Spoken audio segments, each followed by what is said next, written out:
Fog That Followed. Chapter 1. The First Mist. A strange fog rolled into town one evening, creeping through the streets like a silent predator. It swallowed the light of the street lamps, muffled the sounds of the city, and brought with it an eerie sense of stillness. No one knew where it had come from or why it refused to leave. The townsfolk whispered of omens, of old legends long forgotten, but no answers came.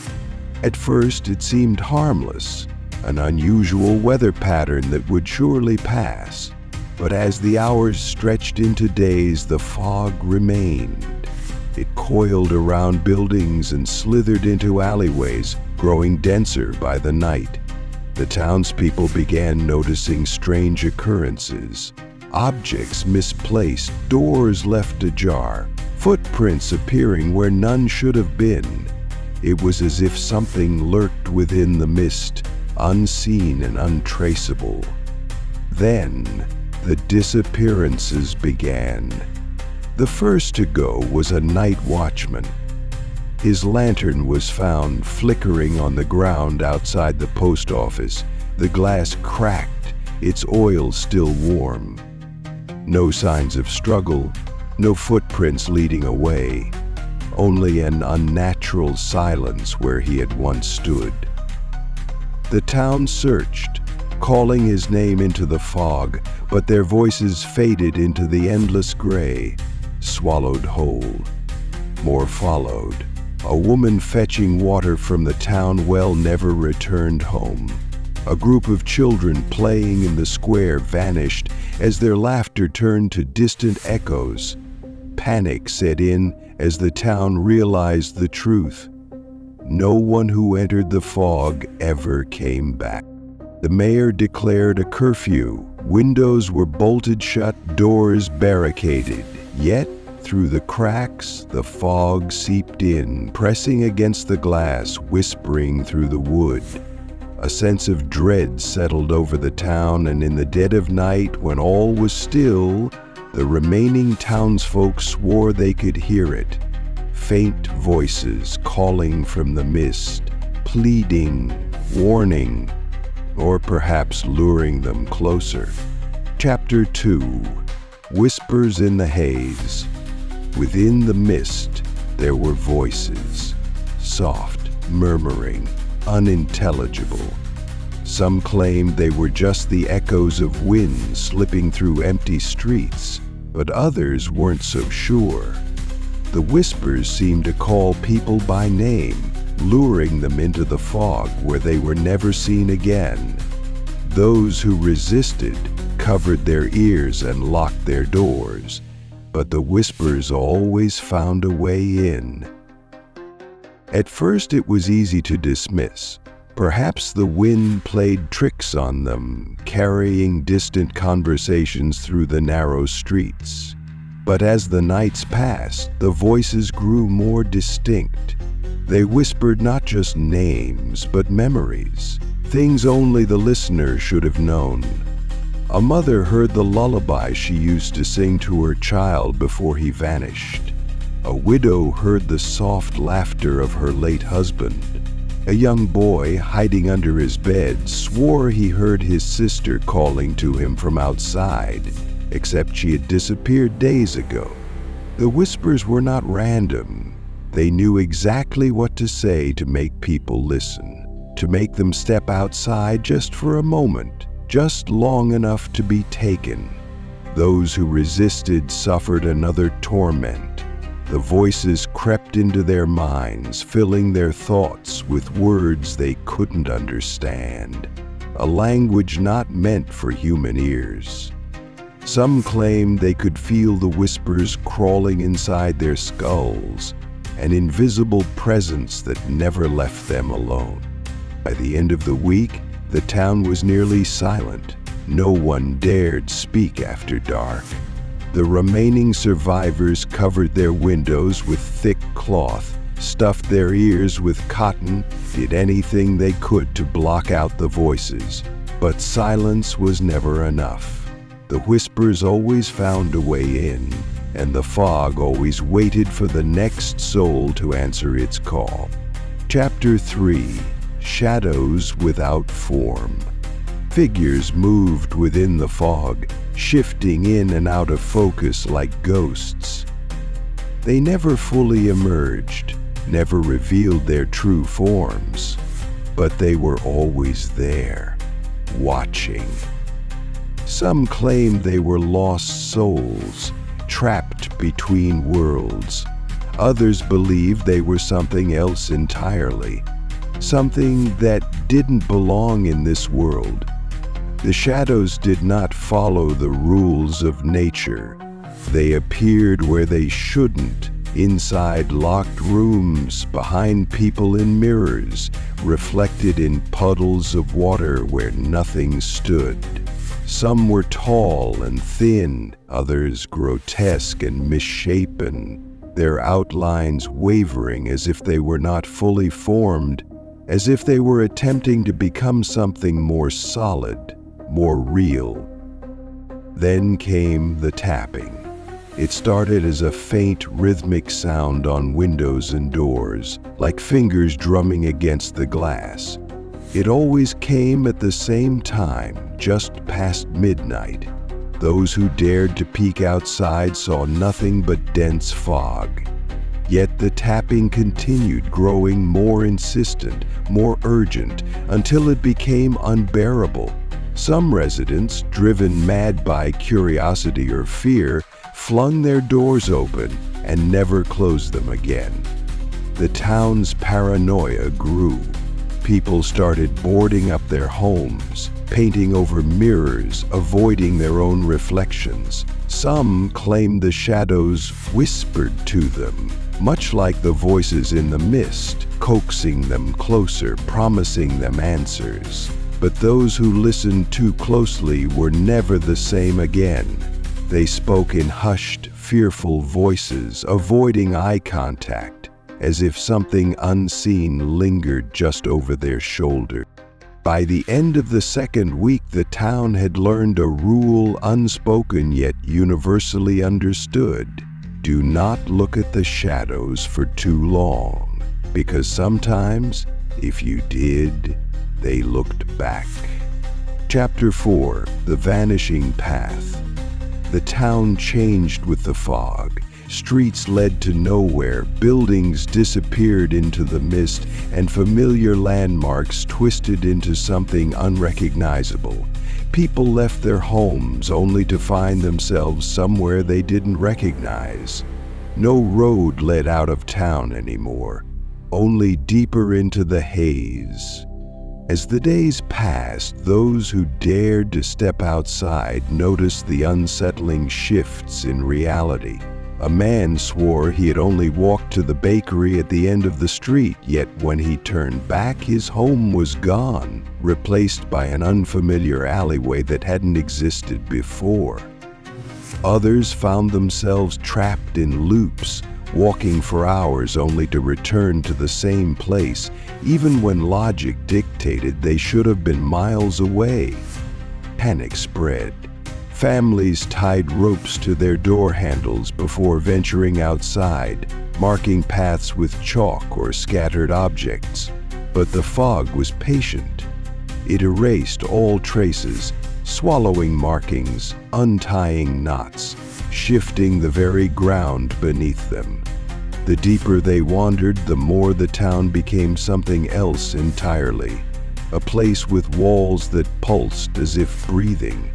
Doorways leading to pitch-black voids, whispers calling from the mist, promising escape. Then, the first road vanished completely. What had once been the bustling main street of town was now an endless stretch of white nothingness, a void where buildings had once stood. No footprints remained, no sound echoed back. It was as if that part of town had never existed at all. And then another road followed, and another. One by one, the town's pathways faded into oblivion, the mist claiming more and more. leaving the remaining residents stranded on ever-shrinking islands of familiarity. People began disappearing in new ways, not just swallowed by the fog, but erased from existence itself. Their names became harder to remember, their faces blurred in memory. It was as if the fog did not just take people, it erased all evidence they had ever been. By the end of the week, only half the town remained, cut off from the world by shifting streets and endless mist. They could feel it closing in, waiting, watching, ready to take the rest. Chapter 5: Eyes in the Fog. Some swore they saw glowing eyes staring at them from within the mist, watching, waiting. They never blinked, never wavered, only followed. It was as if the fog itself had become sentient, hunting those who dared to move within its reach. The fear grew unbearable. One night, a young boy named Samuel was seen running through the square, screaming that something was behind him. He collapsed at the church steps, eyes wide with terror, muttering about the burning eyes that had followed him through the fog. When the town's doctor tried to calm him, Samuel only shook his head. "They're still there," he whispered, "watching." By morning, Samuel was gone. His footprints ended abruptly in the middle of the square, as if he had been plucked from the earth itself. Those who had listened to his warnings now felt the sensation themselves, the eerie certainty that they too were being watched. People began seeing the eyes more frequently. They appeared in dark alleyways, in the reflection of windows, even behind closed doors. No two pairs looked the same. Some were blood red, others a sickly yellow, and a few shimmered like silver under the moonlight. Whatever they belonged to, they were not human. The townsfolk tried to ignore them, to act as if they saw nothing, but the eyes grew closer. Some claimed they could feel the weight of a presence, something unseen pressing against their skin. At times, the eyes would disappear, only to reappear inches away, peering from the keyhole or beneath the bed. It was as if the fog itself had become a living thing, breathing, watching, waiting for the right moment to strike. Then came the knocking. One by one, homes were visited in the dead of night. A soft, deliberate knock, followed by silence. Some dared to peek through their shutters, only to find nothing but the fog. Yet the presence remained. If they ignored it, the knocking grew louder, more insistent. Those who answered were never seen again. By the end of the week, half the town had vanished. Those who remained huddled together, praying that when the eyes looked for their next victim, they would not be the ones chosen. Chapter 6: The Lost Ones. One by one, the townspeople vanished. Some were last seen stepping into the mist, drawn by unseen forces. Others were simply gone by morning, their beds cold and untouched. Their names faded from memory faster than they should have, as if the fog was erasing their very existence. At first, those left behind tried to fight against the disappearances. They formed search parties, clinging to flickering lanterns as they ventured into the mist, calling out for those they had lost. But the fog swallowed their voices, returning only an eerie silence. Sometimes a shadow would move just at the edge of their vision, an outline of a figure they thought they recognized. Yet when they reached out, their hands grasped nothing but the cold, empty air. As the nights passed, despair took hold.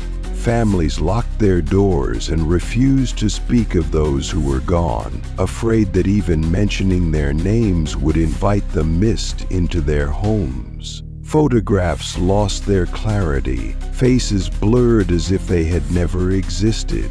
Diaries contained empty pages where memories should have been recorded. It was as if the town itself was forgetting. Then came the dreams. Those who remained began experiencing vivid nightmares, visions of endless corridors, of hands reaching out from the fog, of voices calling to them in languages they did not understand. Some awoke screaming, their skin damp with the feeling of unseen fingers brushing against them in their sleep. Others woke to find footprints in their rooms leading from the windows to their beds, only to vanish before the morning light. One night, an old man named Harold, who had lived in the town all his life, stood in the square and shouted into the mist. "What do you want?" he demanded. His voice was strong, defiant, but the only answer was the whisper of the fog curling around his feet. The next morning, Harold's house was empty. His chair sat rocking by the fireplace, as if he had only just left. His name, once spoken with familiarity, felt foreign on the lips of those who remained. By dusk, no one could remember he had ever lived there at all.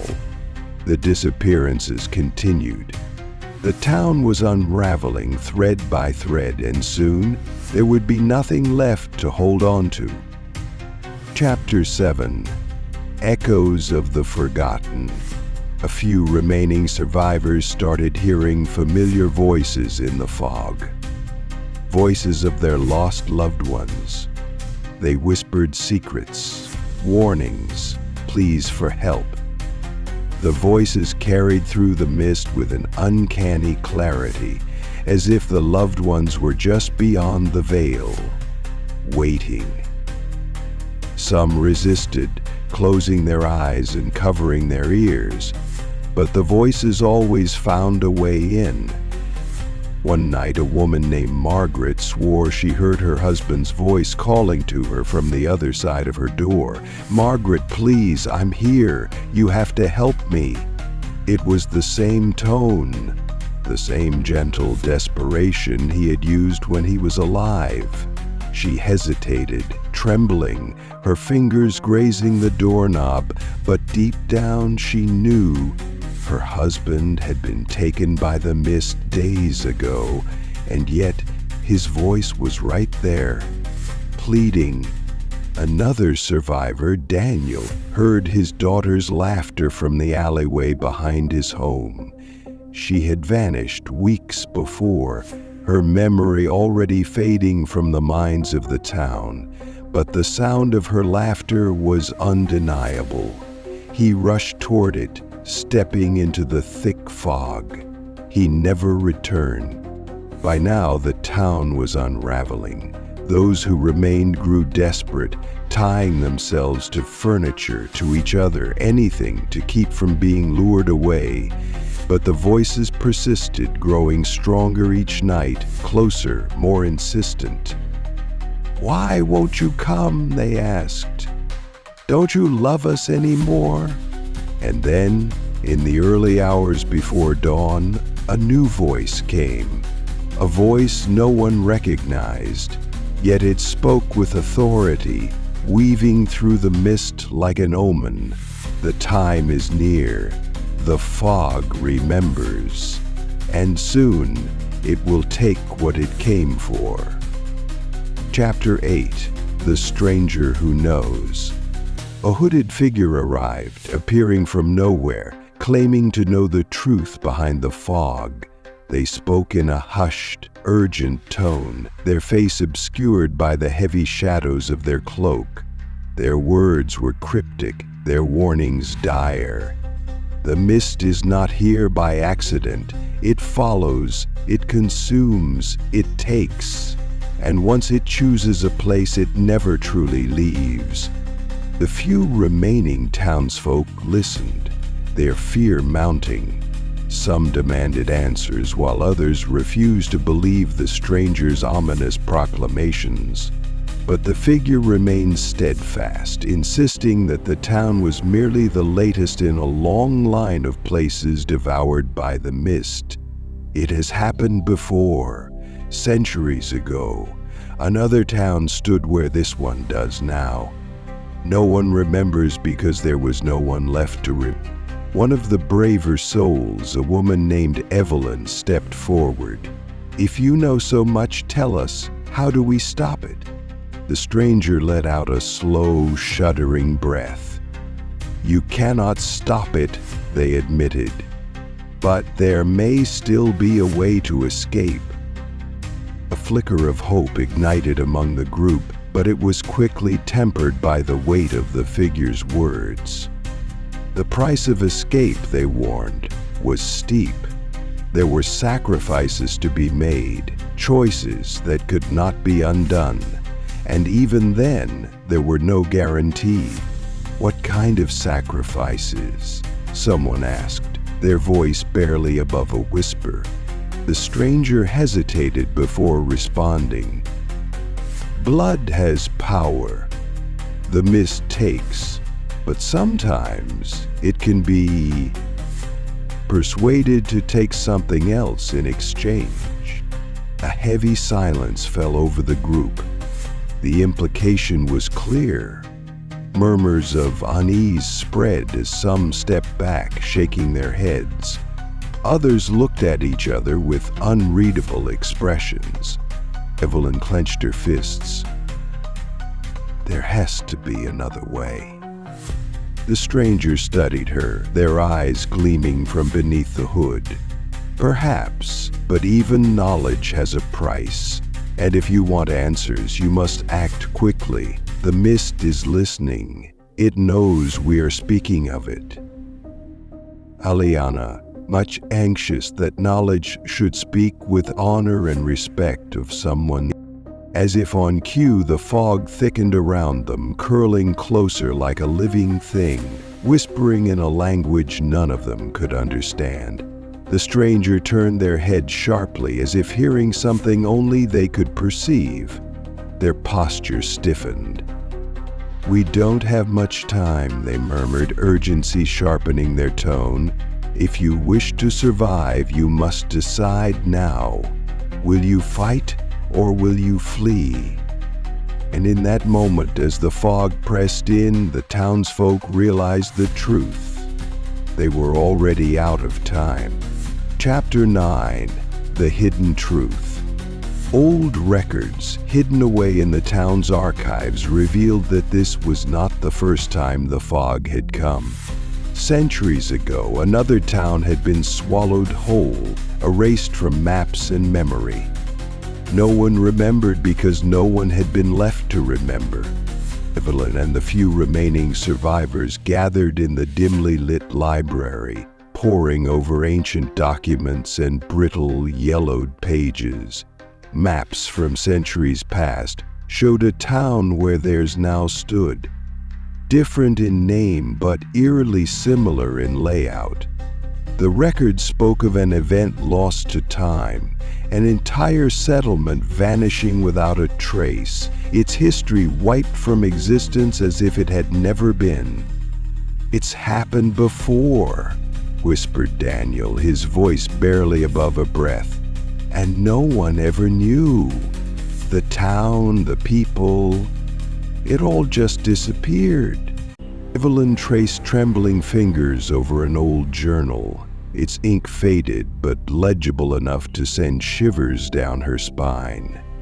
The last entry, written in frantic, desperate strokes, read, "The mist is hungry. We are the last. If anyone finds this, run. Do not look back. It knows. It watches. It waits." A heavy silence fell upon the group.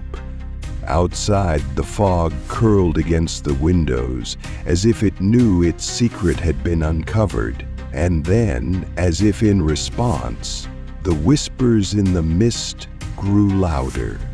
Daniel turned another page in the journal, his hands shaking. "There's more," he muttered. "Something about ritual?" The writing was more frantic now, the ink smudged in places as if written in terror. The fog does not only take, it feeds, it listens, it learns, and if it is not fed, it hungers even more. The last survivors, they tried to end it, but the price was too high. Evelyn frowned. What price? What did they do? Daniel's breath hitched. They tried to trap it, seal it away. They made an offering, a sacrifice, but it failed. They weren't strong enough. As if summoned by the words, the library lights flickered. The whispers in the fog became more pronounced, almost as if the mist was responding to their discovery. Suddenly a loud crash echoed from deeper within the archives. The group froze, their breaths held. Footsteps, slow, deliberate, but no one else was supposed to be there. A shadow moved beyond the bookshelves, something shifting in the dim light. Then came a whisper, this time not from the fog, but from the darkness of the library itself. "You were not meant to know." The air turned cold. The presence in the library was no longer just a fear in their minds. It was real, and it was coming for them. Chapter 10. Trapped Between Worlds. The fog was more than mist. It was a gateway, a veil between realities. The figures lurking within were not spirits of the dead, but something worse. Things that had never been alive in the way humans understood. The town was no longer part of one world, but teetering between two. A liminal space where time and logic twisted into unrecognizable forms. Shadows moved in the mist, forming shapes that dissolved as soon as they took shape, whispering in voices that carried a weight of ancient knowledge. Evelyn and the others could feel it pressing against them, something unseen yet palpable, as if the air itself was aware of their every breath. The town's buildings flickered, one moment solid, the next translucent, like memories struggling to hold on to existence. One of the survivors, Daniel, dared to step closer to the fog's edge, reaching out as if he could part the veil. The moment his fingers brushed the mist, he gasped, his body stiffening. The others watched in horror as his eyes turned glassy, unfocused, his mouth forming silent words they could not hear. When Evelyn yanked him back, his skin was ice cold, and for a moment, he didn't seem entirely there. "I saw something," he whispered, his voice hollow. "Not just the town, not just the fog. I saw another place. It's waiting. It wants us to cross." The fog pulsed, shifting ever closer as if responding to his words. The town was no longer a safe haven, no longer a place they could fight to reclaim. It was a threshold, a door waiting to be opened, and the choice of whether to step through or be taken was slipping from their grasp. Chapter 11. A warning too late. Attempts to escape failed. The roads out of town led in endless loops, trapping those who tried to flee. Calls for help never reached beyond the mist. Radios crackled with static. Cell signals vanished, and letters left at the post office never found their way out. The town was fading, piece by piece, and no one could stop it. The remaining survivors grew frantic, trying every method they could think of to break free. Some attempted to walk out on foot, but the streets twisted back on themselves, leading them in circles. Others tried to drive through, only to find themselves back where they started, no matter which direction they took. The sky above remained an unbroken gray, as if the sun itself had been swallowed by the mist. Evelyn and a few others gathered at the town square, desperate to form a plan. "There has to be a way out," she insisted. "We just haven't found it yet." Daniel shook his head. "What if there isn't? What if we're not just lost, but taken?" His voice wavered as he spoke, glancing at the fog creeping ever closer. Then a scream echoed from the edge of town. Someone had attempted to run, dashing blindly through the mist. The scream cut off abruptly, swallowed by silence. When they reached the spot, there was nothing left. No footprints, no sign of struggle, just empty air where a person had once been. The realization settled over them like a suffocating weight. It wasn't just that the town was disappearing, it was that, soon, there would be no one left to remember it had ever existed. A sudden gust of wind surged through the town, an unnatural force that carried with it an eerie whisper. The survivors turned their heads toward the center of town, where the fog coiled unnaturally, shifting as if something within it was moving. A church bell rang in the distance, though no one had rung it. The sound echoed through the mist-covered streets, sending chills down their spines. Evelyn's heart pounded as she turned to Daniel. "Did you hear that?" Daniel's face was pale, his eyes locked on the thickening mist. "We need to move. Now." They ran, following the only path left untouched by the fog. Each step felt heavier, the air growing thick as though the town itself was trying to hold them back. Shadows twisted in the mist, forming shapes that never fully materialized, but the sensation of being watched pressed upon them with unbearable weight. Suddenly, a figure emerged from the fog, standing motionless in the middle of the road. Evelyn skidded to a stop, her breath catching in her throat. The figure was tall, draped in tattered robes, its face obscured. Its voice slithered through the air, barely above a whisper. "You cannot leave. The fog has chosen you." Panic surged through the group. Someone screamed, and then the fog surged forward, swallowing them whole. Chapter 12. The Unseen Boundary. There was a point where the fog ended, but crossing it was impossible. Some who tried simply vanished, their screams echoing for only a second before being swallowed by silence. Others were thrown back as if an invisible force denied them passage, hitting the ground with a force that left them breathless and disoriented. The town was locked in place, sealed within an unseen prison. Evelyn and Daniel, the last few who still sought escape, tested the boundary with everything they could think of: sticks, stones, even their own voices. None could pass through. It was as if the town had been severed from the rest of the world, held in a purgatory of mist and shadows. Then, one night, Evelyn saw something different.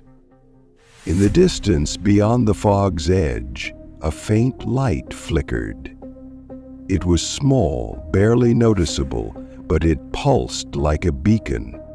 Hope stirred within her, but Daniel was hesitant. What if it's just another trick?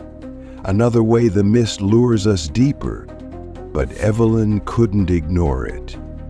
She reached toward the light, stepping closer to the boundary.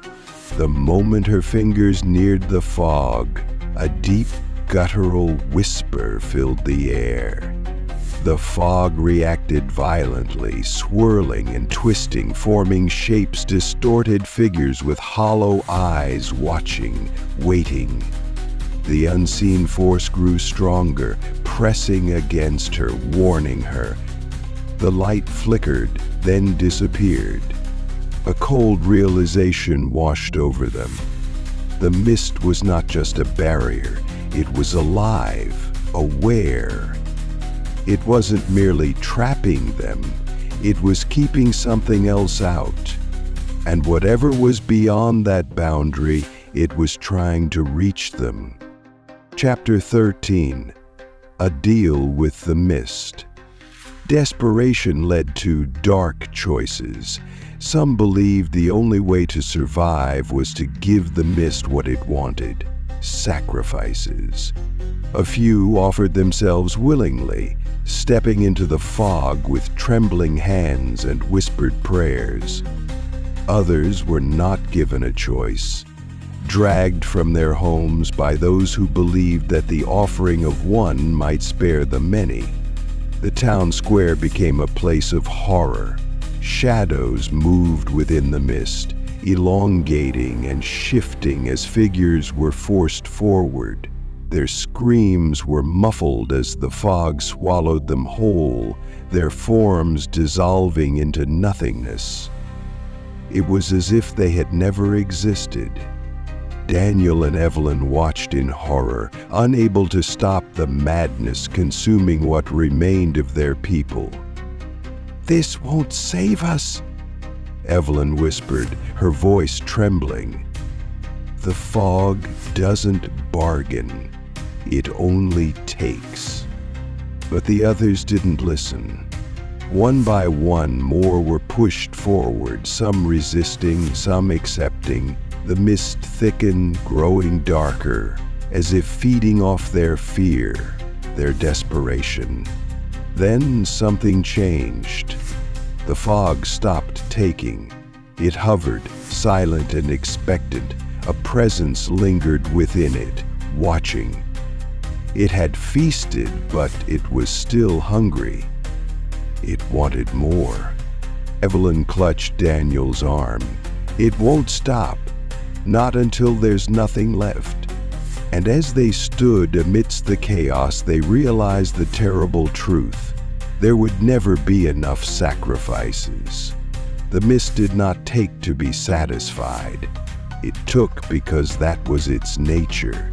And soon, there would be no one left to resist it. Chapter 14.